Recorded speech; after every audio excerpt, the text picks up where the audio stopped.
Hey, hello, everybody. Once again, this is Tony Alvarez with Keller Williams Hoover, and here's with me my good friend Andy Gagliano from Gagliano Mortgage. Hey, Andy, how you doing today? Hey, Tony, I'm doing well. How about yourself? Can't complain. I had Good. a great weekend and a great week coming ahead, so let's take the bull by the horns. Yes, indeed. I love it. Love that attitude.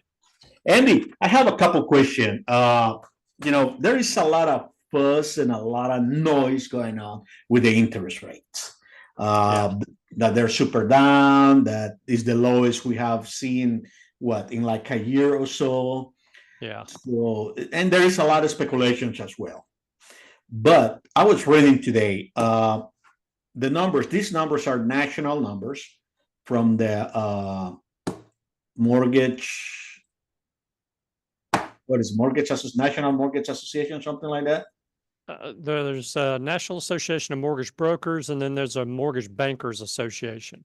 Okay, it's the So, Mortgage Bankers Association. yeah. We got these numbers from them, and they are saying that the week ending on August the 2nd, so a week ago, more or less, mortgage applications increased 6.9%. And the refinancing applications increased 15.9%. So then again, this is on the national level. And Yeah. you, as a local mortgage broker, local lender here in Alabama, specifically in Birmingham, Alabama, uh, have you seen any difference on the applications, increase, decrease, or what's going on? Yeah. So the short answer is yes. And we could just end the show right there, but who wants to just hear that? And, then we sign off. That's no fun. But the thing is, there's a couple of different things to look at here. And, what I generally tell people when they ask that question is, I'm a microcosm. I'm a very small part of the mortgage industry and the real estate industry, but it's not all that often that my trends don't follow those national trends. And so what we're seeing is, yes, a good pickup in both purchase applications and refinances. Our applications are up about 50% over what they were last month. But again, you don't, when you're on a small scale, if you close 8 loans in 1 month, you just have to take 12 applications the next month and you're up 50%. So it's not like it's some astronomical number that, we went from doing 1 million loans to 1.5 million loans in a month. Yeah, So, and the ratio is not 1 to 1, like you say. You probably yeah, will take in 1 month 20 applications. Out of those 20 applications, only just to throw a number, only 8 are good applications that we're going to be closing. right. Yeah. And that is a very real thing because as unemployment has gone up, as people's credit card balances have increased, as grocery costs have increased, medicine prescription bills, goodness, utilities, we can run the gamut of all the things that have increased over the past few years. But as those things have increased for people, it's been harder for a lot of people to pay their normal monthly bills. And so we're seeing more applications come in with people who are still going to qualify, most of them, but they're a little more marginal as far as their qualifications go credit wise. And so that's a very, very real thing where, there's going to be some applications to come in and those people just are not going to qualify. So, yeah, but we're seeing that increase in applications. And, here's the thing, the other part of that what I was going to say, and I'm not saying this to discourage anyone, because from getting out and getting pre-approved or getting ready to go look at homes to purchase, because I believe that this trend of lower rates is going to continue. But last week, we gave up all of the rate gains that we saw from the week before. Almost all of the improvements, I should say, in rates that we saw the week before. So, you know, a lot of that, if someone's on social media and they saw all of the hype on social media that a lot of mortgage loan officers and a lot of real estate agents were out there promoting and pushing about rates dropping, you didn't see very many of them actually get back online last week and say, oh, hey, all Yeah. these rate decreases we saw last week are now gone and rates are back up to where they were the week before. But that is what happened. And so a lot of the mortgage loan officers are backpedaling a little bit. The truth of the matter is rates are still great. We're still in that downward trend with rates, and we're going to have weeks like this. When rates start to drop, they don't drop every single week straight for months on end or over a year's period of time. It just doesn't happen that way. The rates are going to, try to bring my hand in here. I can never remember where my left is my right's my left in this camera. But the rates are going to come out, and, one week they'll be here, the next week they'll be here, the next week they'll be here, the next week they'll be here. And then, they're just going to kind of, what you see is a downward trend, but there's going to be some up periods during that downward trend. And that's, in my opinion, is what last week was. So I still say it's a great time to come on in. The water's warm and it's fine.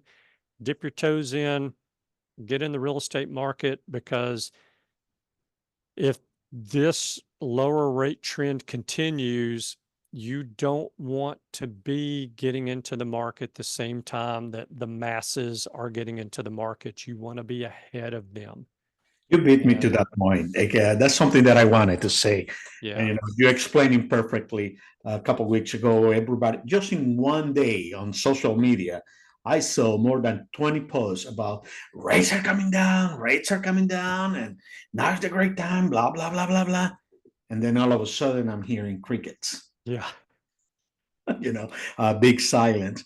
And to your second point, you don't want to wait. And I think you and I, we've been stretching this for the past month, 6 months since we've been doing this together, is you don't want to wait until the rates really go all the way down, because you're going to have a competition, because now you're going to have to compete against 6, 7, 8 other buyers, and you're going to have to pay more for the property than what you're actually going to pay today. Now, if you go today with today's rates and you are able to afford the property and afford the payments, and you're not going to be in a bind financially, then you buy property today. You buy the house right. today, and you're going to be sitting just waiting for those interest rates to come down. Then you're going to refinance. And by the time you refinance, you're going to have enough equity on your property that in reality, it's just going to be nothing, because you're not going to have to pay a real estate commission. Actually, you're only going to have to pay, if any, some of the mortgage fees that come with refinancing, which is nothing. And if Yeah, that payment on the long run is going to help you reduce your financial burden, your monthly payments on everything, house, car, groceries, gas, you name it. And then by refinancing, you can decrease those payments, then, now is the time. I yeah, really believe that in the next 4 or 5 months, by the end of this year, people need to take advantage of the situation of what's going on and get into a house. yeah. Totally agree. And, if you look at it just historically, over a period of decades, real estate appreciates at about 3.5%, 3.5, 4%, depending on where you are. But if you just take that low number of 3%, appreciation. And, I would say an average first time home buyer property in Birmingham, Alabama is probably somewhere in that 250 to 300 range. So let's go on the high end of that. Let's say it's 300,000 is what somebody buys a home for. In a year's time, that $300,000 3% appreciation is going to be worth 309. That's what somebody's going to pay for it a year from now.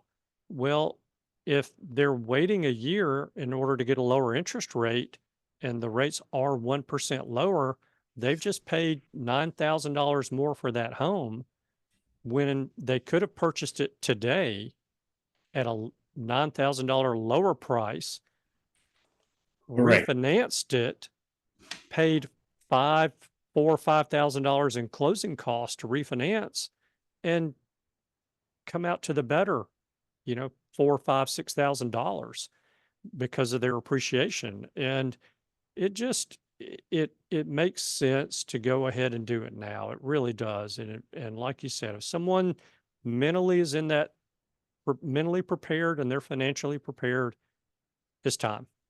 It is time, correctly. And that's why also we need to educate our consumers, our clients, our friends, and we need to be more specific. Birmingham and Alabama is a different animal than the rest of the country. If you are looking and reading and watching national news, right now, New York is a buyer's market. Yeah. The real estate is a buyer's market in New York. Los Angeles is transitioning, it's in the middle. Here in Birmingham, we still seeing a little bit more of a seller's market. We haven't got to the point to be steady or turning into the buyer's market. So that's what I believe that people need to get into the house right now. Let's get into the house, because when you get to the buyer's market, that means that we got lower interest rate. That's right. And you already got your property, already got your house, and you already gained that equity. Yeah. People need to realize certain things. It's going to be a lot of changes in the next 5 months. One of the changes is, a lot of people don't know, is about the NAR settlement, what's going on, especially how that's affecting the buyers. You and I, we already have a little bit of that conversation. But it's time for you that if you're really serious, people, that you want to buy a house, you want to get into a house this year, start talking to a mortgage professional. Start talking to somebody like Andy Gagliano. Where you are financially, are you able to afford a house? Because these changes are going to be affecting you. And a couple of future chapters and a couple of future videos, we're going to be talking again about what's going on with the NAR settlement and how that is affecting the buyers. So you guys will have more knowledge and more understanding of what's going on. Yeah. Andy, Yeah. if people wants to, or you have anything else to add to what I said? Yeah. What I would say is, I think that's a great topic for us to touch on again in another few weeks. But what I would say is, any buyers out there who are nervous about that, thinking, well, I as a buyer have to come up with my own commission to pay Tony to represent me, call Tony and have a conversation, because you may be surprised at what the real world is with that situation. But that's the only thing I'll say, because you and I are going to talk about it a little bit more. But it just goes to say, don't delay. Call Tony, have that conversation one-on-one with him first. So anyway, yes, if someone wants to get pre-approved for a mortgage, I can be reached at 205-979-4412. I'm at extension 1. So if somebody wants to have that conversation with you about commissions, Tony, how do they get you? Well, you just have to call me at 205-370-3248, and I'll be more than happy to explain to you and guide you of all the changes that are coming and how Andy and I working together can help you and put you in the house. So don't think twice. Andy, again, it's a pleasure talking to you this week, and I hope to see you next week again. Always good to talk to you as well, Tony. Thank you. Have a great week. Bye, You everybody. too. Bye.